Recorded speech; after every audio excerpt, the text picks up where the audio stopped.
Well, Michael, it is so great to have you here. I'm very excited to chat with you. My first question, before we get into it, is who is Michael W. Smith in 5 words? Oh my goodness. Tricky. That's very tricky.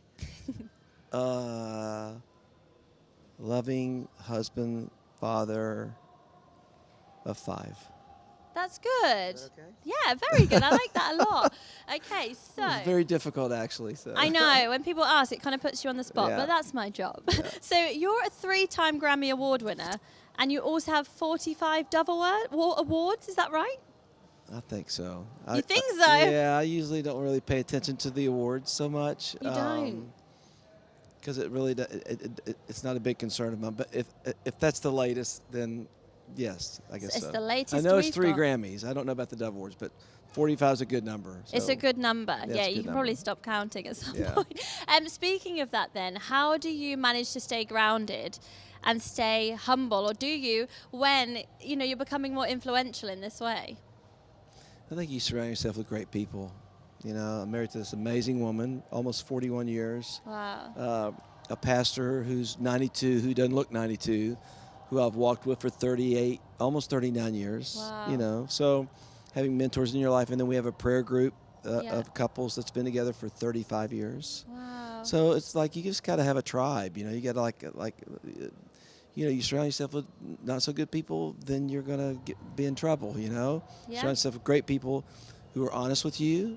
Like if I got the big head and thought I was a rock star, they would come and they'd have a little chat. What they would do, they'd say, "Snap out of it." So I think everybody needs that, but especially someone maybe who's in the limelight and people tell me how great I am all the time, and you have to deflate. And all those things, my mentor, my prayer group's been a big part of that. Yeah, and it sounds like they've been around for a long time as well. It's They a have. faithful group. They have.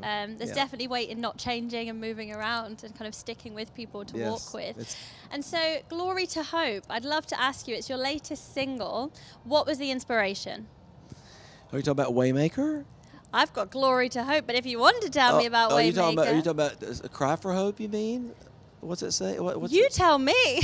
Well, the latest single really that really kind of blew up around the world, especially America, was Waymaker. Yeah. So that's a whole crazy story in of itself. Just my daughter told me about it. It was her go-to song because she was really going through a difficult time, and found out this girl from Nigeria wrote it, and then it just became this huge song. So the latest thing I've done is just an instrumental called "Cry for Hope" about Ukraine. That just my heart aches for what's happening there, and so I wrote this big cinematic, sort of a Schindler's List piece of music that's a bit sad. So that's really the latest thing I've done, But lots of songs brewing in my head.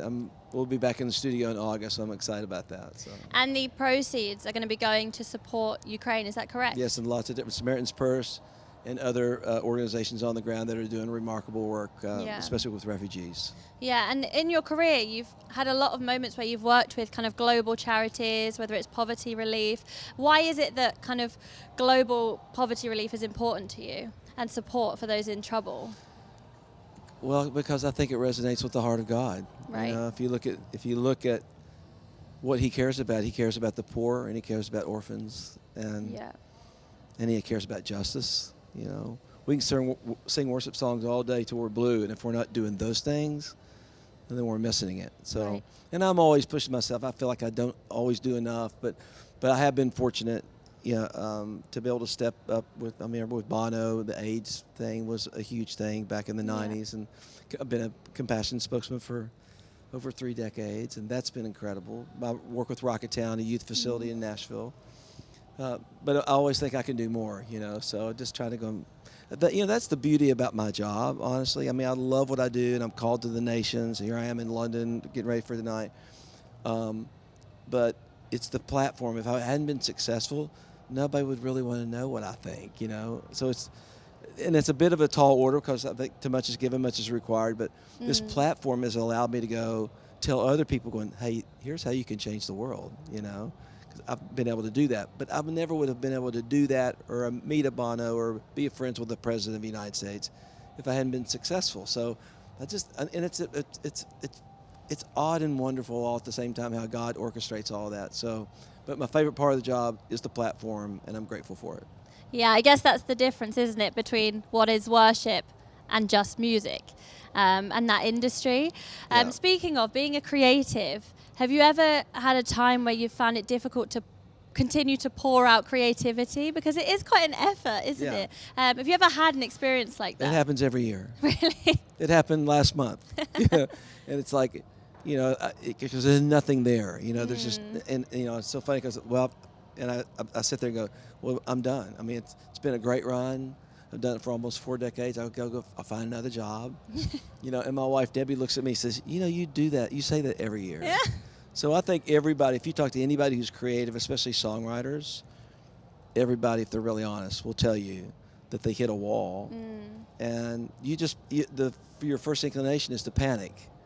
And you would think I would learn after all these years that it always comes back, And it started to come back last week for me before I came on this trek to England. So I'm encouraged. And, I feel like my best work is yet to come, and I'm excited about that. That's good. And you mentioned getting another job. Okay, so if you had to, what would it be?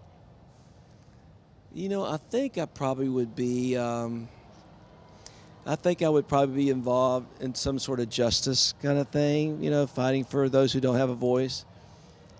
If not that, probably I would want to be the oldest, hippest youth pastor in the world, Maybe not maybe at a church so much, but just be involved in helping young people and knowing what they're dealing with on a daily basis now is way different than what it is when I was a teenager. Right.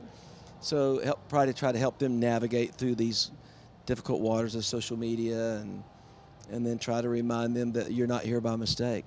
Absolutely. Well, we want you on the stage, so hopefully you're inspiring Maybe someone. I can do both. Yeah, absolutely. It's such an important job, the next generation. As you say, it's so different for them, always changing. Yes. So not only do you do music, you're also an author. Tell me how that came to be. Well, I've written like 13 or 14 books, Blimey. over the last 3 decades or whatever. Sound old. I've just, I never thought I could write a book because I barely passed English in high school and college. And I just didn't feel like I was, I would always be intimidated by Amy Grant. I toured with Amy Grant for years. And so she was the way she would just deliver, she would talk and people would just hang on to every word. And I would have a hard time putting 2-3 words together. And then one day I just thought, I think I have something to say. And I got a ghostwriter to help me write my first book. Right. Back in the late 80s, and I thought, I really do have something to say, So, and I love it, actually. And I've gotten better at it, and I'm more confident. And when back in the day I wasn't. And I'm really excited about the latest book. It might be my favorite thing I've ever written, and it was written about my dad, who went to heaven in November of 2015. And he modeled a life for me that I've never seen before in my life. He was just the kindest man I'd ever met in my life. Wow. And he was gentle, and everybody loved him. And he showed me a lot. He showed me what God was like. And so I knew when he got dementia, like in 2011. I knew at some point that I was going to write a book about him. And then when he went to heaven in 15, it just took me a few years to sort of going, oh my gosh, I can't believe my dad's gone. And then in 18, I started to think about the book, and then the pandemic hit. Right. Great time to write a book. Got time, yeah. Lots of time on my hands, not traveling so much. And I thought, I think this is the time to sort of jot down all these things about my dad. And so there's a lot of stories in the book, but I relate those stories to almost every chapter has relates to Scripture. Right. And the heart of God and how it kind of parallels. So, but yeah, I'm excited about it. No, that's brilliant. So from a brilliant earthly father to our heavenly father. Yes. I love that. And it's called? It's called The Way of the Father. The Way of the Father. Lovely. Thank you so much. You're and so welcome. I do have one last question just for me. Because Just for you? Yes. Okay. I heard, speaking of great literature, that you are a bit of a sci-fi geek. Is that right? I am. I'm not like a deep, like crazy sci-fi, but kind of popular sci-fi, So like Star Wars. That's what I was going to ask you about. I heard that you love Star Wars. Now, I don't really want to tell you this, but I've never seen them. Okay. So I wanted to ask you That's the okay. big question. It's okay. Okay, Yeah. good. I was a bit worried. My question is this. Should I watch them in chronological order of the story or the order that they came out? Probably chronological, probably. Chronological. Probably. If you don't care about that sort of thing, and you probably want to watch it in sort of a progression of technology, then True. I'd probably go back and do 4, 5, and 6. Star Wars, Empire Strikes Back. That was the Star Wars was the first one. The originals. It was the original. But obviously, it's not the beginning of the story. So No. I don't think it really matters, honestly. Okay, just get involved. Yeah, just get involved. And I think that of the first three, when I say Star Wars and Empire Strikes Back, I think the second one. Why'd I go blank on the second one? That's the best one. The best one. That's the best one of those three. Star Okay. Wars. It's the Empire Strikes Back. That's Empire what Strikes yeah, Back. yeah. Okay, I'll It's get just- involved. Yeah, it's very, I'll let very, you know. Because I do feel left out. One of those gosh. kind of things. Okay. Ooh. Hits you in the feels. Little That's bit. what we say. Little Hits you bit. in the feels. Yeah. Okay, cool. Well, it's great to chat with you. I'm Thank you. so glad to have you here. Have a quick chat. And I'll let you get on with the rest of your day. Thank you. I enjoyed it. Thank you. you.